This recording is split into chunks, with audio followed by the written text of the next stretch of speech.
Hello guys welcome छ मेरो day 2 mini ब्लगमा। म चाहिँ नानीलाई रेडी गरिदिँदैछु। बाबु चाहिँ रेडी भएर टिका लगाएर अनि मलाई खुट्टा दिन ढोक गर्छु रे मैले हातमै गरे पुग्छ भनेर हातमा ढोक गरेँ। अनि बाबुले चाहिँ जहिले स्कुल जाँदाखेरि टिका लगाउँछन् र दिदीलाई र मलाई पनि टिका लगाइदिन्छन्। अनि दिदीले चाहिँ अलि माथि टिका लगाइदिए ल भाइ भनिदिइरहेकी छिन्।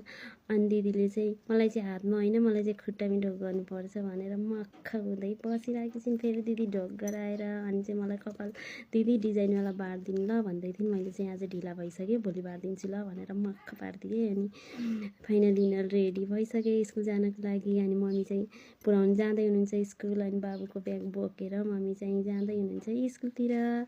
अनि मैले चाहिँ घरको कामहरू गर्न लागेँ। अनि मैले बेडसेट मिलाएर अनि यिनीहरू गइसकेपछि नै हुन्छ कि यो सबै कामहरू। अनि बेड मिलाएर अनि झाडु पोछा गर्नतर्फ लागेको छु।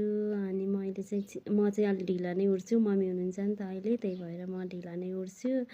अनि मम्मी हुन्जेलसम्म मलाई छिटो उठ्नु पर्दैन। म चाहिँ 8 बजे 8:30 बजे जहिले उठ्छु। अनि उठेर मेरो काम यति नै हो, यिनीहरूलाई रेडी गरिदिने झाडु पोछा गरिदिने गर्छु। मम्मीले चाहिँ खानासाना बनाउने नास्ता बनाउने